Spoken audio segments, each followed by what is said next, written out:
Organic creamer ఈ shop ఓపెనింగ్ని రావడం నాకు చాలా సంతోషంగా ఉంది.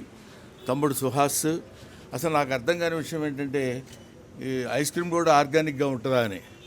మామూలుగా ఐస్ క్రీమ్ అంటే మనకు పద్ధతిలో తెలుసు, కానీ దాన్ని కూడా కొంచెం హైజీనిక్గా పెట్టి దానివల్ల ఇబ్బందులు లేకుండా, మామూలుగా ఐస్ క్రీమ్ తింటే ఏదో ఇబ్బందులు వస్తాయి అది ఇదని అందరూ చెప్తుంటారు, అటువంటివేమీ లేకుండా ఒక సరైనటువంటి మెడికల్ రీతిలో దాన్ని పొందుపరిచి ఇట్లాంటి షాప్స్ బోర్డు అన్ని ఓపెన్ చేశాడు ఇతను. ఇది చాలా బాగుంటుంది, అందరూ తినమని చెప్పడానికి నేను రాలేదు. బాగుంటే అందరూ తినండి. ఇలాంటి వాటిని మనం ఆదరిస్తే మనం హ్యాపీగా ఉంటాం, మన హెల్త్లో హ్యాపీగా ఉంటాయి. Thank you very much. I wish you all the best, my dear Suhas. Thank you, sir. God bless you.